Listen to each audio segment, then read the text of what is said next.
Hello, vintage outboard motor fans. This is T Mike out here on Toledo Bend Lake.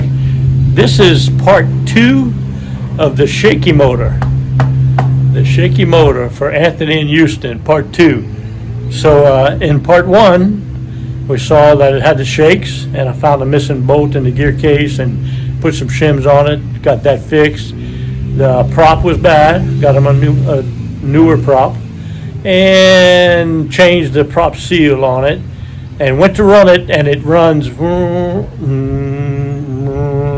it dies. It's not a slipping prop. I don't think it's a spark problem. I think it's starving for fuel.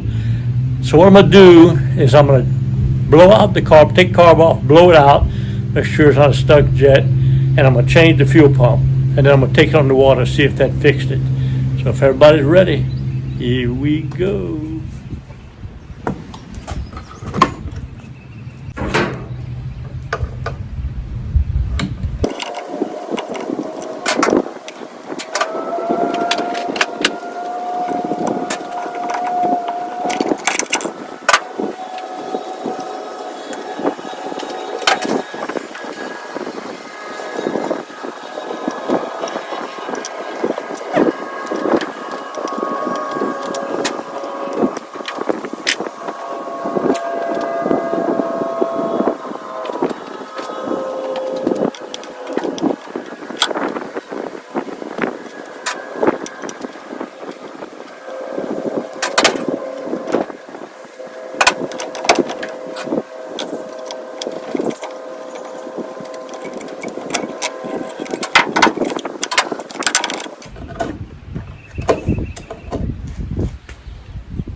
Got the carb off.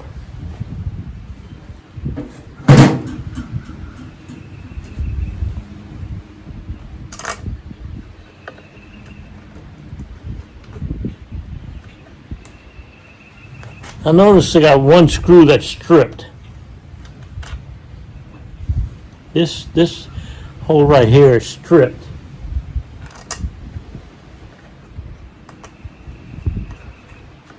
I think it's got some threads deeper down. I just need a longer bolt. That might be the problem, air getting sucked in through here. So I'm gonna get a longer bolt to put in there.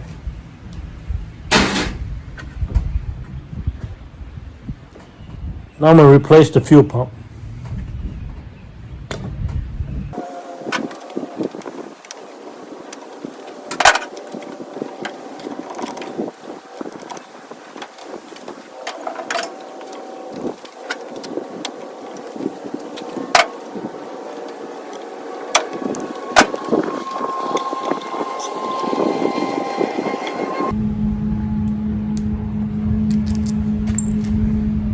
Here's the old fuel pump. I'm gonna go get a new fuel pump and replace it. Okay, here's a new fuel pump.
I don't like these screws that they had on there.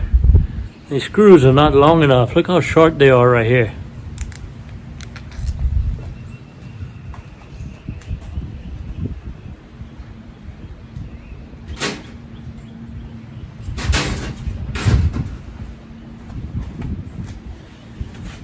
I didn't like them screws. Looks like they don't tighten enough. I think there could be a, look how long the screws are that come with the new kit.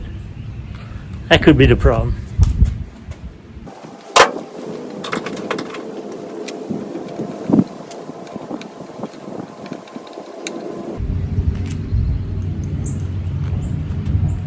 These gold screws that come with the kit, they're metric.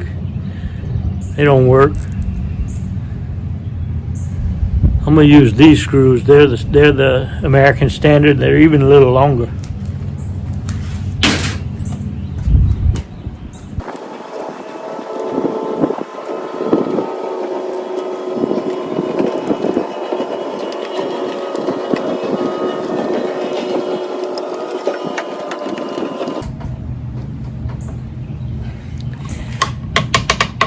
It's stripped. That thing is stripped. That's why they use starter bolts on it. I'm gonna have to retap it.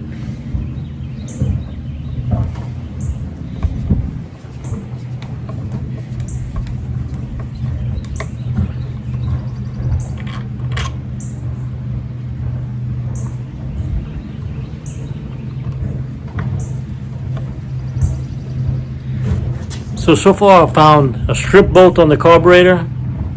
They cleaned that carburetor, they stripped the bolt and left it loose, and I'm finding strip bolts on the fuel pump. They must have changed the fuel pump, put the wrong bolts in it and stripped it. I don't know who worked on this motor, but not good. Let me go get a tap and retap it.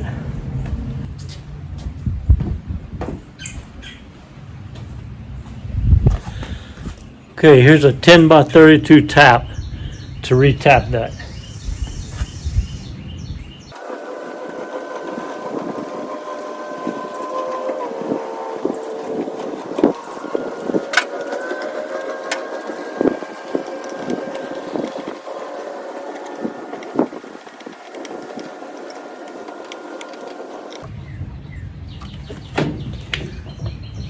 Okay, so the screws were too short and they were the wrong threads. Had to retap and put longer screws on the fuel pump. Could have been a problem, but I'm gonna put a new one anyway. And I got a strip bolt up there on the carburetor, and I'm gonna clean the carburetor. So we're gonna get it right.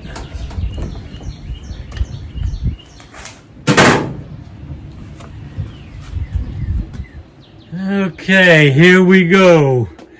Whoever did the work on this carburetor, they got 4 screws, 2 long ones and 2 short ones. Well, they apparently lost a screw and used this little bitty short screw. That's wrong. Look at the gasket. The gasket that they used is coming apart.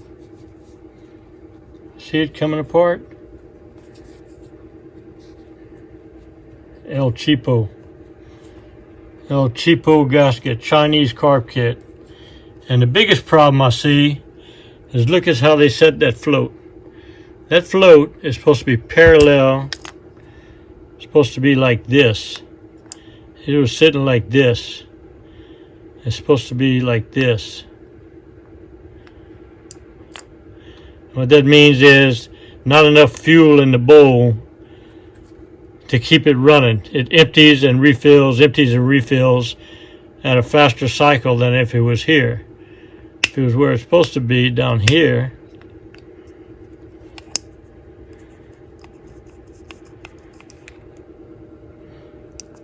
yeah, they got it all jacked up. I'm gonna rebuild it and blow it out for them.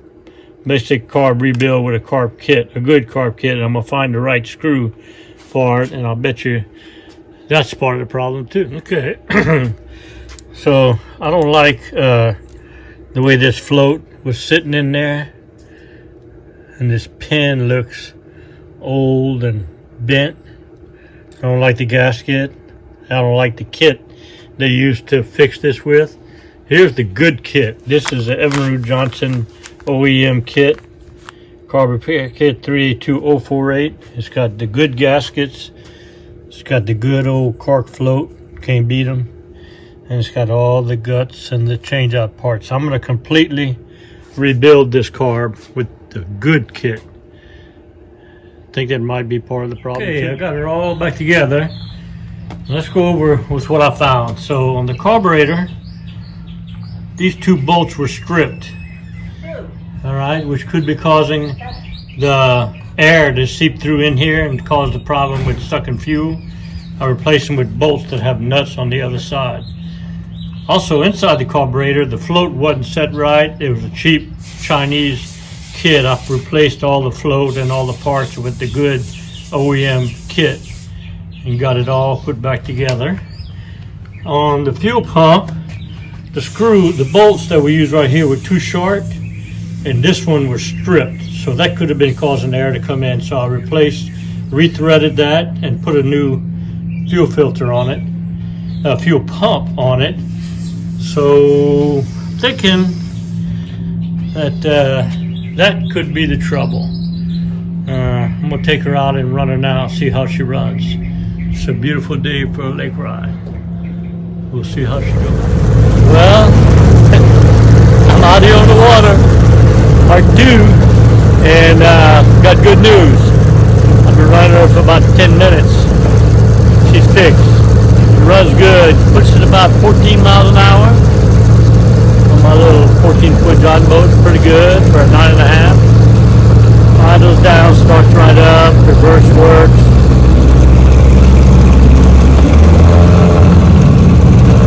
Idles down good.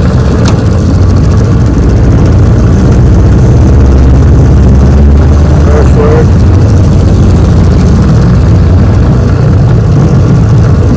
Pretty good. I'm not sure what the trouble was. Watch the video. I found all kind of strip bolts, bad gaskets, bad carb kit used, fuel pump wasn't installed properly. So I've changed the fuel pump, cleaned the carb, did a carb kit on it. Runs good. Let's take it for a spin so Anthony can see his motor run.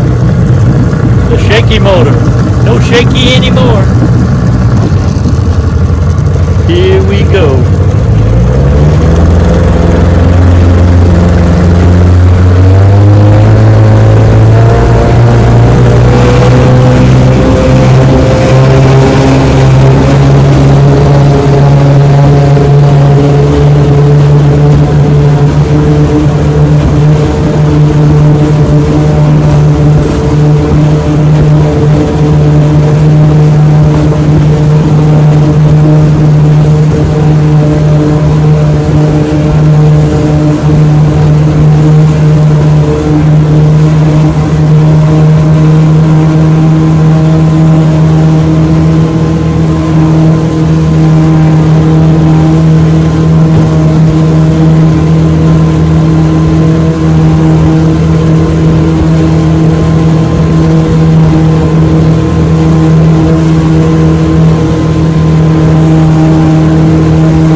Yes, sir, I'll vouch for it now.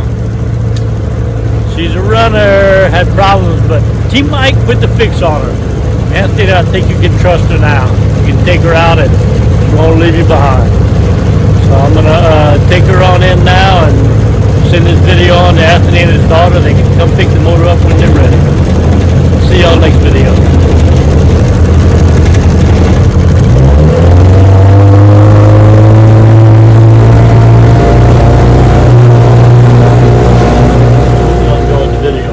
I enjoyed making it. If you did, hit the like button and also hit the subscribe button and catch all my videos. You know, my passion are these vintage outboard motors. Johnson & Evinrude, 1950s, 60s, and 70s, 3 horsepower to 18 horsepower.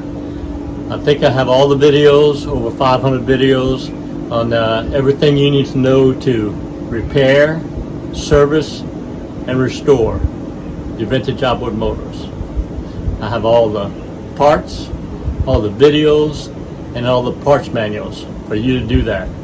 I love what I do. The best way to reach me is on my website, tmikevintageoutboards.com. You go to that website, I have links for everything you need. I have links for all the parts you need. If you don't know the parts you need, there's a link called the Parts Broker where you can fill out the form and submit it to me, and I'll find your part for you. All right. I also have a link for a mail-in repair service where you can ship me your carburetor, your gear case, or your magneto. I'll repair it, video it, put it on YouTube, and ship it back to you. I also have a link for technical consulting. If you have a question, just fill out the link. There's a donation page if you want to help pay T-Mike, and I'll answer your question and get back to you. That's the best way to reach me, is on my website, tmikesvintageoutboards.com. I love what I do. It's been a great ride. And remember, always remember, and never forget, here at T-Mike's Vintage Outboards, we're doing it one motor at a time.